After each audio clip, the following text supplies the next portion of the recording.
young businesses are still figuring things out. They might be getting business from referrals. They may not be spending money on lead generation yet. So the volume may not be there to warrant the process.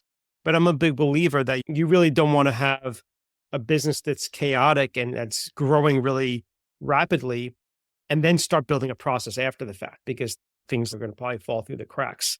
As you're building the business and you're putting your business plan together and all these things, if you're a young business, it's about what are we going to do when it comes to our sales efforts? How are we going to work that, right? How are we going to follow up with people? Are we going to use just a tactic of email? Are we going to call people? Are we going to use technology, right? Are we going to use social media? So all those things are really important. But for us, Freddie, to answer your question specifically, when a company comes to us, they're usually in two places. So place A is they don't have what I would define a defined system on paper. Their system's up in their head, right? Or it's up in the sales manager's head. And whether or not that system is then communicated to the rest of the team, there's a kind of gap there in the way that it's executed. We just brought on a company this summer who is actually using manila folders and writing things down in manila folders. And they just had stacks and stacks of manila folders on their desk. But I am the world's biggest super fan. You're like a super fan. Welcome to the Business Superfans podcast. We will discuss how establishing business superfans from customers, employees, and business partners can elevate your success exponentially. Learn why these advocates are a key factor to achieving excellence in the world of commerce. We discuss the invaluable insights of business owners who have successfully implemented the strategies in the book to build their own team of devoted superfans. Gain insightful knowledge from the experts who create applications that help you create passionate superfans. This is the Business Superfans podcast with your host, Freddie D. Ready!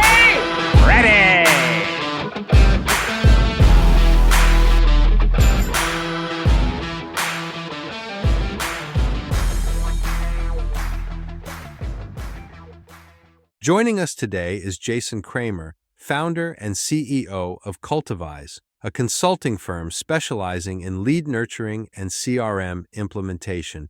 With over 20 years of experience, Jason has worked with global and local brands to help bridge the gap between marketing and sales. He's here to share his insights on optimizing the sales process and how to identify poor-performing marketing campaigns. Jason, welcome to the Business Superfans podcast, and you're with the company called Cultivating. So tell us a little bit about your story of how you came about creating this cool business. Cultivating is a made-up word, of course, and stands for two things that you and I both know really well, Freddie, which is to cultivate relationships and seize opportunities.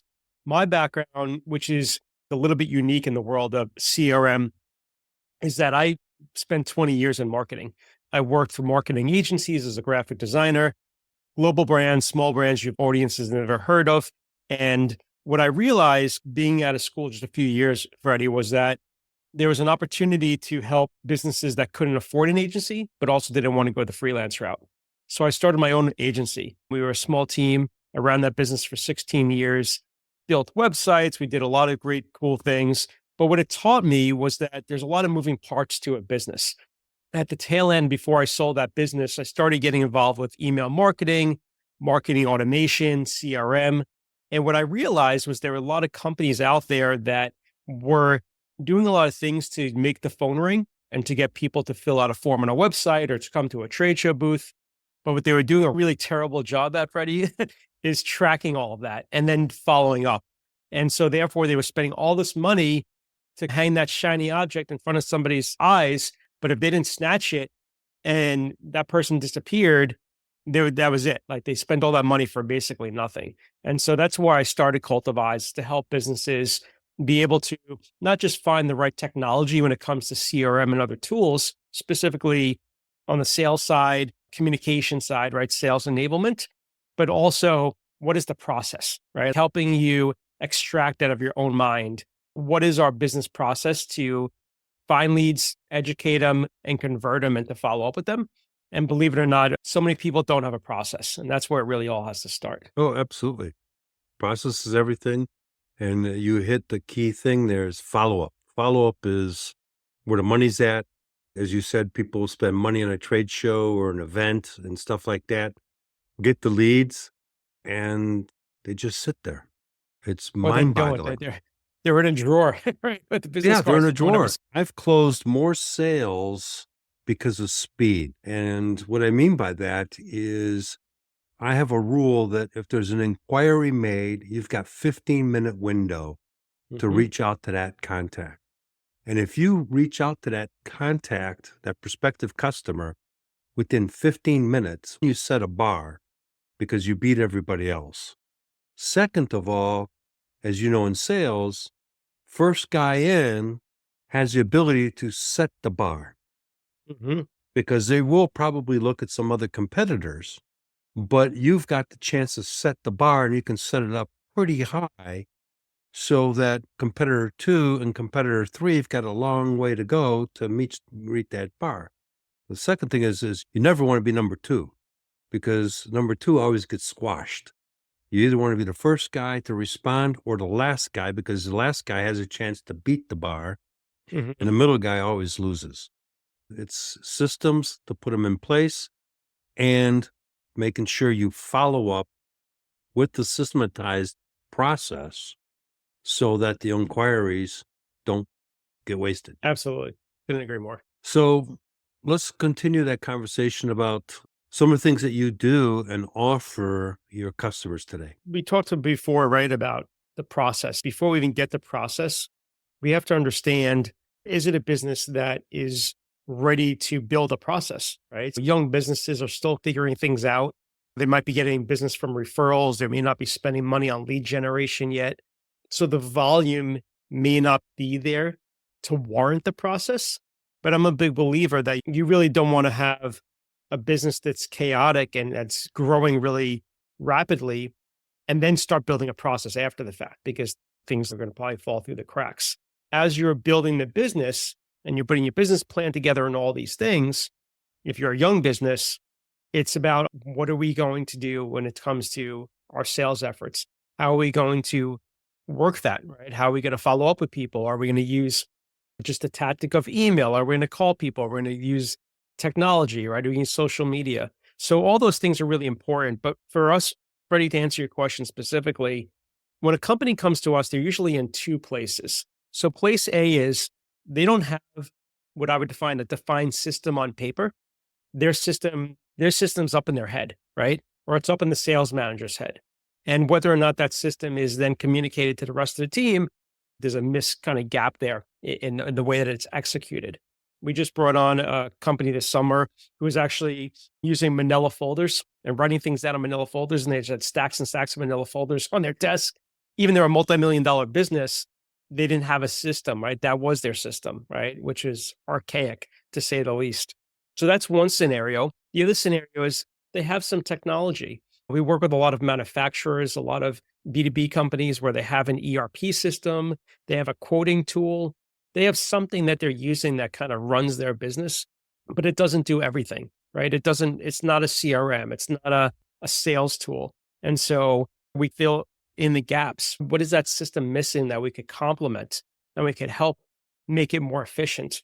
So that's part of our process, right? Is figuring those things out and then coming up with recommendations for the technology that we're going to use. We work with a handful of different platforms, but then we both know that, and there's a great article Harvard Business Review did years ago, which you may have seen, Freddie, where they said that over 70% of businesses will fail at trying to implement their own CRM.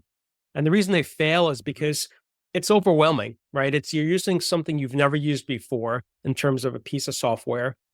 In the demo, it might look really easy, but once you get into a blank canvas and it's there, think of you take a painting class and you see this beautiful example when you signed up of all these things you can paint, but then you get there and they give you a white canvas with some paintbrushes and they're like, okay, go at it. You're like, where do I start? And if you have no direction, no understanding of how to create a foundation, how to put down base color and how to build your piece of artwork, it's no different than in the world of CRM. To help with that, we do all of the work for our clients. So once we find technology, we're the ones, the Cultivating team is there to implement that technology, to bring all your data in, to set up your sequences your emails, connect your website, do all those technical things that need to get done. Then we show you how to use the system. We do training, we hold the hands of our clients. And that's really, I think, the big differentiator for us. And a long way of saying, what do? We help companies become more systemized, more productive, and to eliminate gaps in their business where they might be potentially losing revenue. Oh, absolutely. You hit a couple key things. You remind me of a company I had worked with earlier this year that was in a commercial flooring business, and they've been in business for over 30 years. And they're exactly that manila folder type company.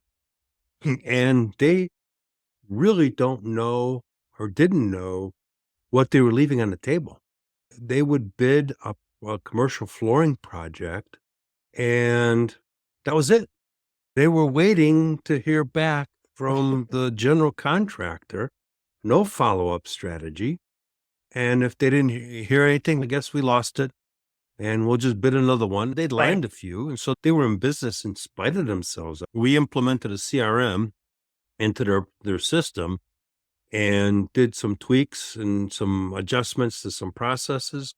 I increased their potential bidding pipeline to over $1.1 million in less than 60 days because of the stuff that was just falling through the cracks, tracking any of it. So what you say is paramount for a small to mid-sized business is not only the systems help them improve the overall operations, but they're going to find things that they've missed or overlooked or didn't get followed up on, and they squandered opportunities. Absolutely. And another big piece of that too, and I don't know if you did it for this client or not, but so this pool client we had come on board recently, they spend 6 figures a year on marketing. And so they didn't really understand what marketing was actually driving revenue and driving qualified leads. And so the common issue is anyway, a marketing agency will say, yeah, Facebook, LinkedIn, AdWords, whatever it is generating this many leads because these are how many people are filling out the website form. And this we know. What the agency doesn't know is what happens to those people after they fill out the form. Correct. And if you don't have a CRM in place that's tracking that activity, you're going to be really lopsided and potentially wasting a lot of marketing dollars on things that aren't actually working. And that was the case here, specifically with their Facebook campaign. It was generating a high volume of leads, hundreds every month, but something like 80% of them were just garbage. They were bad phone numbers. They weren't returning anybody's phone call when a salesperson called. And until they had that data, they weren't able to go back to the agency to say, hey, agency, something's wrong here. Yes, you're generating a lot of leads from us, but they're really poor quality leads. And as it turns out, the agency had demographic data not set up correctly. So they were targeting the wrong types of people on Facebook. They were doing other things inadvertently, just by accident, no really fault of anybody's, but they didn't realize that they were bringing a high volume of poor qualified leads into the client's account. And that's something a CRM can help manage and report on if you have that feature enabled. Oh, it's paramount to track what your marketing is doing and what the conversion is. And what I mean by conversion is not just the inquiry, but actually turning into a customer, bona fide revenue to the business. You've got to track that stuff because otherwise you're squandering money without even knowing it. You think you're doing something like you just said. Look, they're getting leads. Wow, we're getting leads. We're getting 200, 300 leads this month. But if 95% of them are garbage, just like he's just said, Jason, then it's a waste of money. Absolutely. So you can reroute the money that you're wasting and putting into something else and get a better return on that investment than getting a whole bunch of leads. Because I'd rather have 5 good leads than 500 bad leads. Yeah. And I think it's also too, because I know you have a lot of entrepreneurs and younger businesses that are starting out, which is great. We're all there. I was there. Do you think about networking, right? I spent more than 10 years, 15 years, probably at least doing in-person networking, the BNIs of the world and other groups and the tips and all those things. You spend thousands of dollars and you put all these hours to go to breakfast and you meet people, you have coffee and you build strategic partnerships and you get leads and you're like, this is great. Freddie D's awesome. He's giving me 20 leads every time I see him. But if you're not tracking that and knowing, okay, are those leads actually converting to revenue and how much revenue am I generating? Doesn't matter. John might just be a nice guy. He might be just give me names because he wants to give me names, not good quality, or he doesn't know me. So I think what's important to note here is it's not just marketing dollars. It's everything you're doing it's cold calling. How many leads are you generating from cold calling to know if your cold calling strategy is working or not, right? Right. So it's every aspect of lead gen. Oh, yeah. Years ago, when I was selling manufacturing software, I was a district manager, and we were on the innovation side. We would do lunch and learns before lunch and learns became a thing. Yeah. I was doing them a long time ago. And so we would invite engineering VPs of manufacturing, VPs of engineering. We were in shared office space, so I'd hired a women to contact all the guys to come for the lunch and learn. We would come in and we would talk about how the technology is transforming the engineering and manufacturing space via computer-aided design, computer-aided manufacturing CAD/CAM. We weren't selling. We were just talking and demonstrating our product, showing the benefits and how it can be cost savings and minimize metal scrap and all that stuff. But what would happen is these guys would invite us to their companies. They would say, come on in, take a look at, and let us know how this could help our business. That's all I was after, is getting them to invite me into their shop. It's letting a fox in the hen house. The bottom line is we didn't get 200-300 people. We got 10 people showed up. The one event I remember years ago, there was one guy, it was downtown Chicago, and we were out in the burbs. And it was like, should we cancel this or not? There's just one guy. I said, you know what?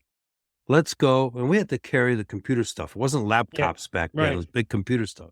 Let's go. Worst case, it's a practice run for us. And we went, and it turned out it was the VP of manufacturing company. He liked what he saw, invited us in. Next thing we know, he bought 2 seats, $120,000 sale. One guy in the meeting. But he's qualified. He's qualified. That's all that matters. It all matters. Our marketing investment was some letters inviting these guys to a luncheon.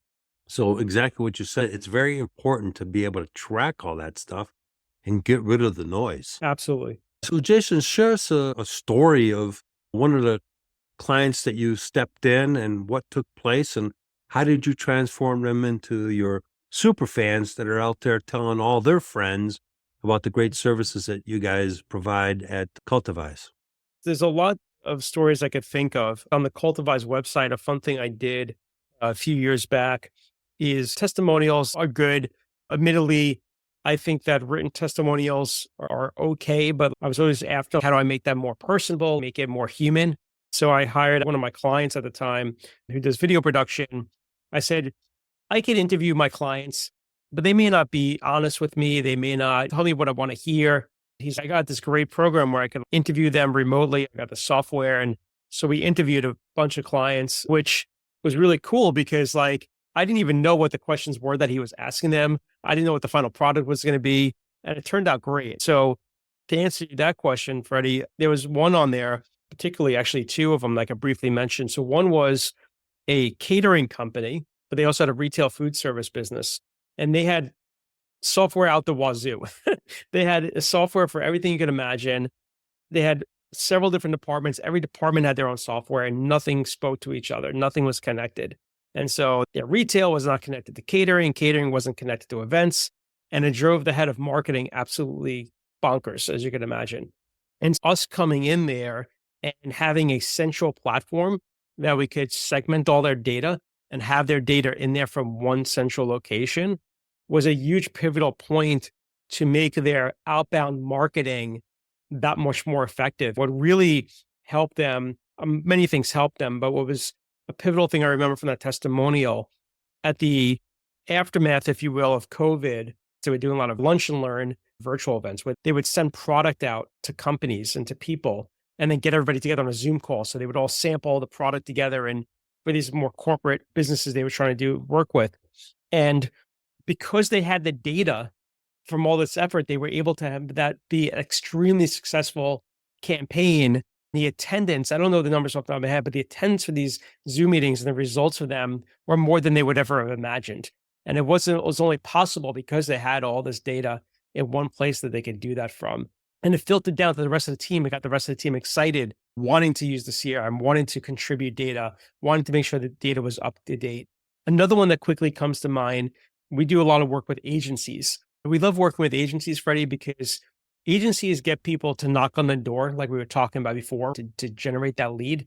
It's Cultivize's job to get people in the door, sit them on the couch, get to know them, build a relationship, and then say, hey, salesperson, this is what Jason has going on. This is what Jason is interested in. You should go talk to Jason, right? And so one of the agencies we work with, a great firm out of Seattle, was only working with, maybe out of all their clients, they had 2 or 3 clients using a CRM, but at a very entry level.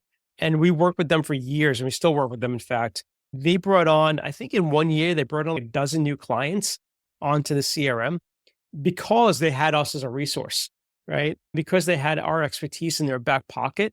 They were now able to then take that conversation from marketing strategy to marketing implementation to actually cross it over into the sales enablement piece, which they were never able to do before. They were never able to really work with the sales team. All they were able to do is work with the CFO or the CEO, right? And saying, what are your sales goals? What are your revenues? And this is what we can do from a strategy perspective. But here now they had the data of the CRM. And I remember Sue was the owner of that agency, actually co-founder, over and over saying, you really just changed the way we could actually help our clients because you're now an asset and a value add to what we can do to help those clients actually excel further than we could before you. And so those are 2 things that kind of come to mind when you ask that question. Yeah. So those 2 Yeah. companies are your super fans that are basically your advocates telling other people about the great services that your company provides.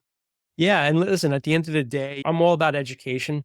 So everybody I talk to, even if it's on the consulting side, you said before about, which I loved about being the first to the table. When I get to that first conversation and someone's talking about CRM, I'm like, listen, there's no doubt you're going to talk to other companies. You're going to do research. You're going to see other demos. But these are the things you should be asking that other company. And if you're not asking them, then that's potentially a pitfall because you might miss out on something. And what kind of service do they offer in terms of their support? Is it just over text? Is it over email? Is it chat? Is it the support overseas? Are they going to talk strategy with you or just ask the technical questions, right? Because there's a huge difference. And we talk about pricing. We talk about all these different things. And every time, Freddie, I will tell you, the action's always the same.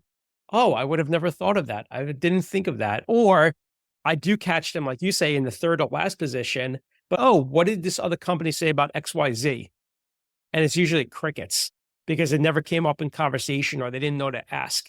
And so I believe that it definitely does help us to make our clients to be informed as possible and not just to look at that shiny object, right? Which is the potential CRM that they might want to buy, but to dig deeper and say, okay, is this the right decision for us as a company?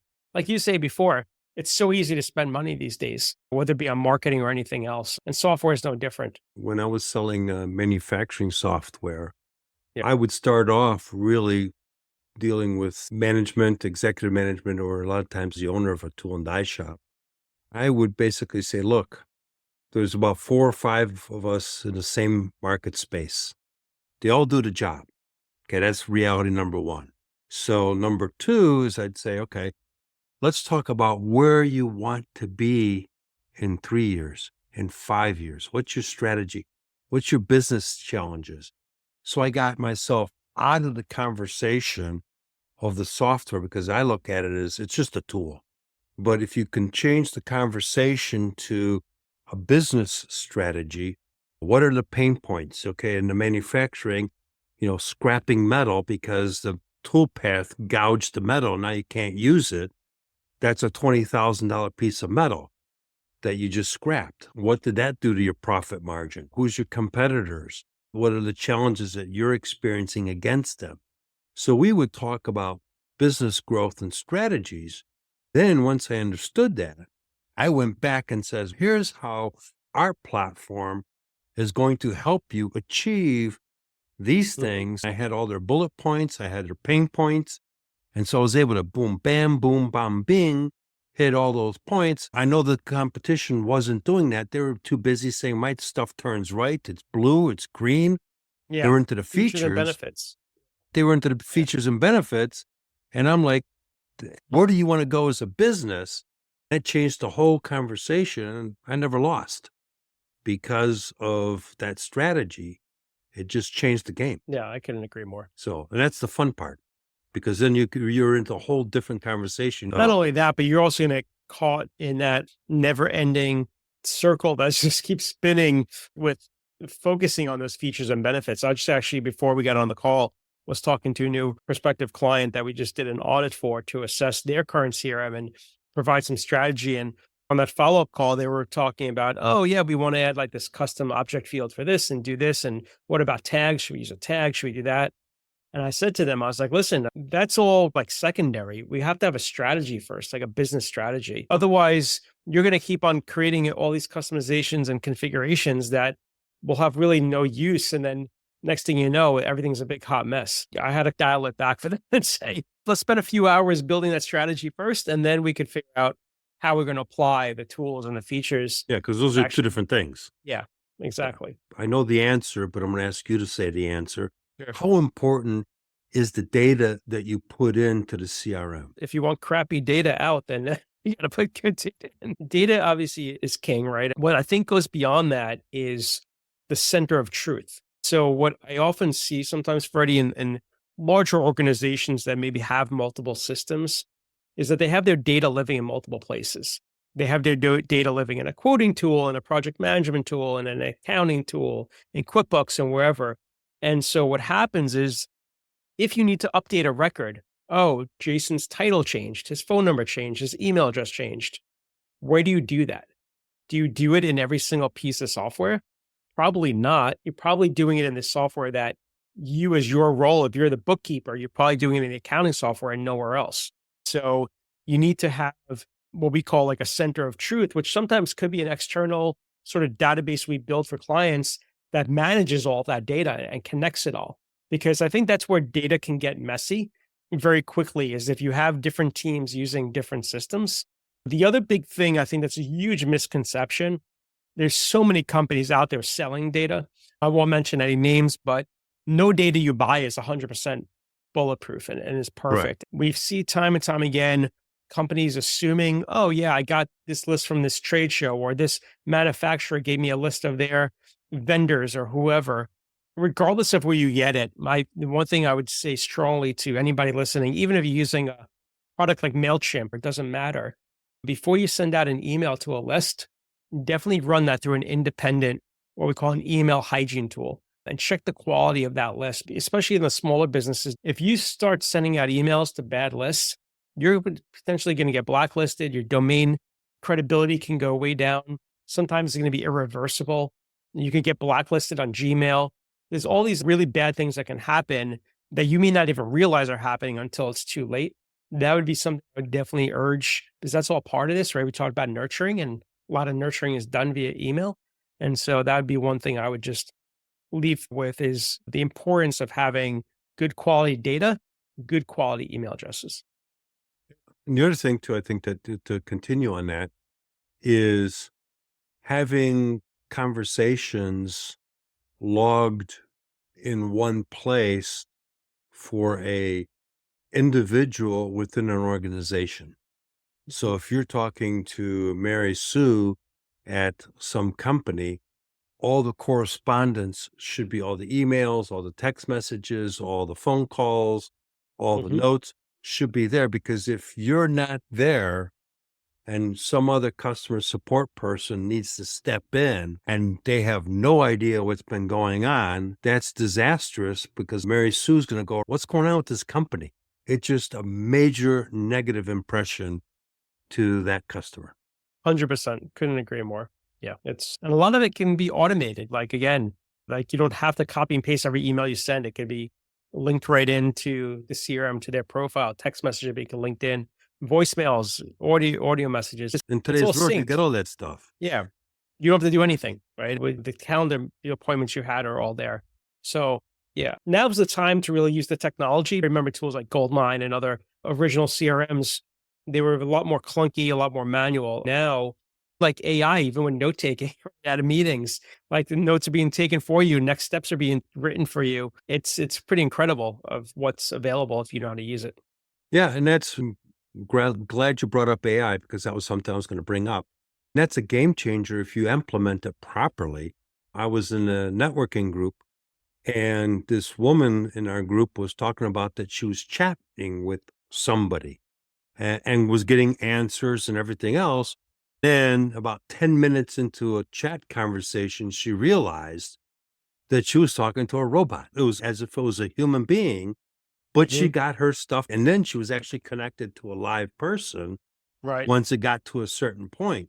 But that's a huge game changer in being able to engage with prospective customers, existing customers, providing excellent customer support, leveraging technology the proper way. Absolutely. Yeah. And that's, to me, that's how you start creating super fans, is taking care of, one is the team, edifying the team that you've got working for you, but more importantly, that team is now engaging with the customers, your suppliers, your distributors. So you're creating a total experience where all the stakeholders are involved in what's going on in your organization, both customers, suppliers, distributors, employees, management.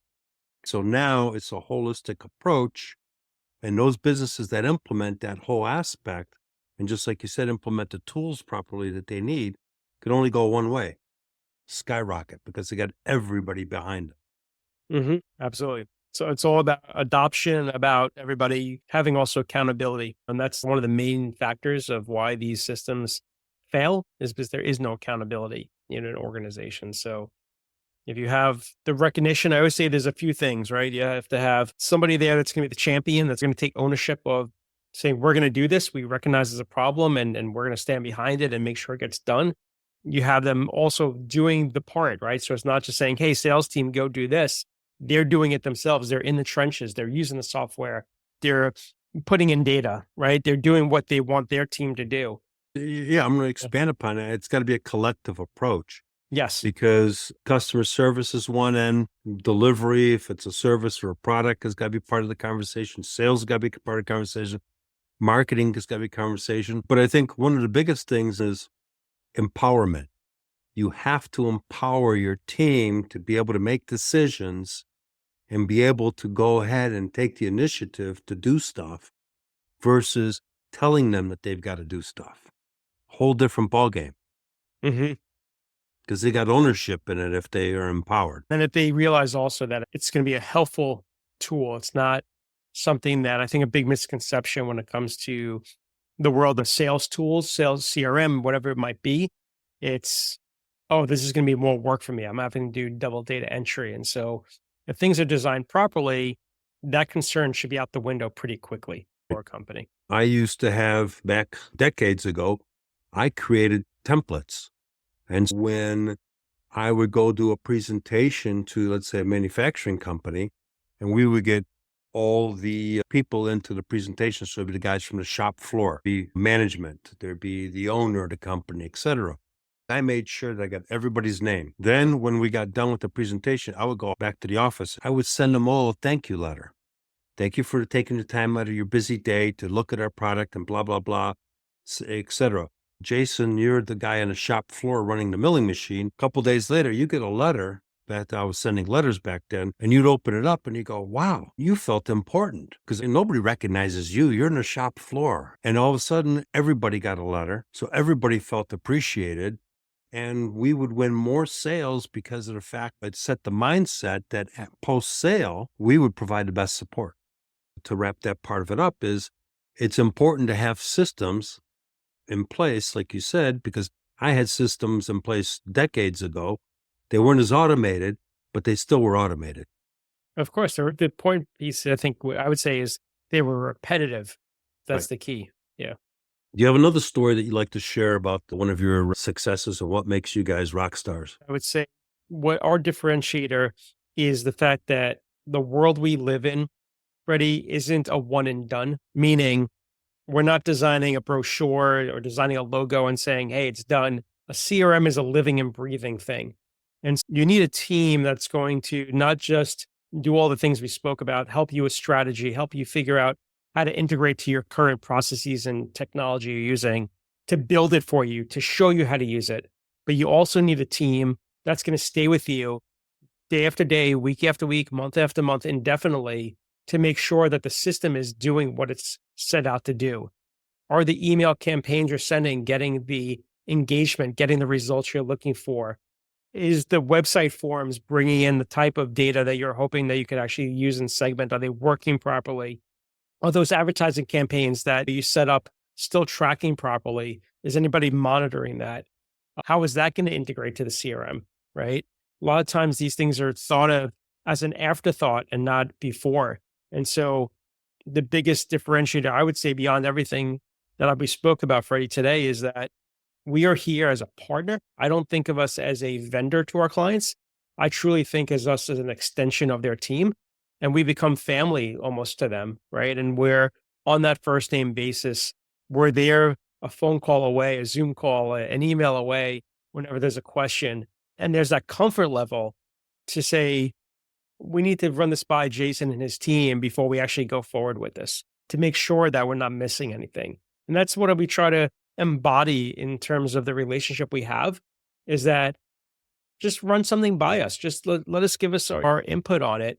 Not to say that we're the experts in everything, but if there's any room for a potential chance that the CRM can have an impact on something you're thinking about, it should definitely be considered to talk with us. And that's what's been, I think, a huge differentiator. And I know that, Freddie, because years ago when I started this company, about 6 years ago now, we didn't really stay on board as much as we do today. We were there, okay, if you need support, you're here, we're here for you, here's our number. But we weren't proactively pushing to want to have these conversations. Even clients today that we've had for years, where we speak at very minimum once a month, how's everything going? I know that we spoke about this a few months ago. Just want to see everything is working out the way you expected. I'll go into the account myself, even if I'm not asked to, just make sure everything is working as it should be. If I see anything, I'll let them know. So I'm proactively trying to make sure that everything is good on their end, because I don't want to be on the flip side of that, which in software, you don't want to be on the receiving end, hey, there's a problem, and you're finding out it from a customer. You want to find out about the problem first and inform the customer about it, right? Because that shows you're being proactive. That formula you just laid out is how you create superfans out of customers. Because as I look at all the testimonials on your website, those are all superfans that actually took the time to give you a testimonial, is by being proactive and engaging with them versus being reactive. Because reactive, you're already in trouble. Exactly. Nobody wants to be reactive. If you are in that position, I worked with an interpreting and translation company, and I grew them a little over $1 million in a year. The answer, again, was speed. Acknowledge the issue. First off, understand where they're coming from and how fast can you fix it. And people will, because things happen. It's life. But the fact that you're on top of it, you acknowledge it, and then you go out of your way to get it resolved, those are the secrets to creating superfans when things make a left-hand turn. Yeah. And you become also, I think, that resource. The one thing I'll say for these younger businesses that are listening today, I've helped many clients with things that I know nothing about because I know other people, right? Oh, Jason, our website's down, or this is problems happening, that problem's happening, or I can't get in touch with. Now, they're not asking. They're more, in some cases, just venting. But I'll be like, hey, Freddie, I know an amazing, for example, we started working with a company that does apparel, like t-shirt, embroidery, and all that great stuff, and promotional products. I was like, how was your weekend, Mike? He's like, it was good. I spent hours and hours on my Shopify site trying to upload things, and I really don't know what I'm doing. I said, listen, I don't know if you want any help, but I know an amazing person that's like awesome at Shopify. I can make an introduction. Maybe they can help out. And had nothing to do with what I do. I was just trying to help out a new client. And within 3 days, he spoke to my contact. He emailed me and actually made a point to call me and say, thanks for introducing me to Beverly. She was great. I don't need her right this second. I'm definitely going to work with her because she knew exactly what she's doing, and it's going to be a great asset for me. And there's a superfan. Yeah, that's all it is, right? It's that's how you create a superfan. Costs you nothing. Right. Yeah. Little goodwill. Exactly. Yeah. Superfans are your biggest brand advocates because they're going to tell everybody. They're going to write reviews. And today, reviews is the new word of mouth. That's right. Jason, as we wrap up here, tell us how people can find you and what kind of offer do you have for our audience? Sure. First of all, Freddie, this was a great conversation. I really want to thank you for having me on today and to have what I thought was really topical, important things that a lot of businesses really need to be thinking about if they're not already thinking about. So I'm all over social media. You can find me, Jason Kramer, and Cultivating. But the easiest thing to do, Freddie, would be go to afterthelead.com, just like it sounds, afterthelead.com. On there's 3 things that they can get, Freddie. So one thing is, I talked before about education is so paramount. You can sign up for our newsletter, just an email address. We don't send out nonsense and garbage. It's only really good content about resources when it comes to email marketing, about CRM, sales enablement, lead nurturing, all the things we spoke about, and much more. There's also a playbook that I wrote, Freddie, which is a 13-page guide on how to actually build a lead nurturing campaign, almost regardless of the CRM system you have. And so it gives you all the step-by-step with examples. It's a really great roadmap for anybody that's not doing lead nurturing. You can download that for free. And the last thing is, you mentioned before about all these lunch and learns, which I thought was great. And you're like, I'm not selling. I'm just here to teach and to educate. For all your listeners, I'd offer to do a 1-hour call with any of your listeners that have any questions about anything we spoke about today. It's not a sales call. It's just me being friendly to help out. And so you could book that meeting afterthelead.com as well. Jason, great information for our audience and the importance of really implementing a good CRM and multitude of other systems collectively into one hub is paramount for today's success. And thank you again for being a guest on the show. And we look forward to having you as a guest down the road. Sounds good. Thank you so much. Thanks for tuning in to today's Business Superfans podcast. If you found value in our dive into creating superfans for lasting success, show some love, hit like, and subscribe for future episodes, and share with your network to spread the insights. Your support is everything and fuels more content to boost your business success. Stay tuned, Superfans Superstars. Thank you for tuning in to today's Business Superfans podcast. If our exploration of creating superfans for lasting success struck a chord with you, show some love. Like us, subscribe for future episodes, and share with your network to spread the wisdom. Your support fuels us to craft more valuable content for your business success. Keep rocking, Superfans Superstars. Attention business owners. Are you looking to transform your employees, customers, and business allies' relationships and elevate your brand to new heights? Join the Business Superfans Accelerator today. Led by me, Freddie D., this dynamic mentorship program empowers you to turn your stakeholders into passionate superfans, the ultimate brand advocates who actively promote your business. Imagine a community of dedicated supporters promoting your products or services not just through word of mouth, but as proud champions of your brand. With exclusive access to monthly Q&A sessions, brainstorming opportunities, and valuable resources like online courses, playbooks, and much more. This program is designed to provide you with the tools you need for sustainable, profitable growth. Don't wait. Every moment you delay allows your competition to get ahead. Sign up now at bizsuperfans.community and start unleashing the potential of your superfans today. Your brand's transformation awaits. Let's make business growth your reality. We hope you took away some useful knowledge from today's episode of the Business Superfans podcast. The path to success relies on taking action. So go over to businesssuperfans.com and get your hands on the book if you haven't already. Join the Accelerator community and take that first step in generating a team of passionate supporters for your business. Join us on the next episode as we continue guiding you on your journey to achieve flourishing success in business.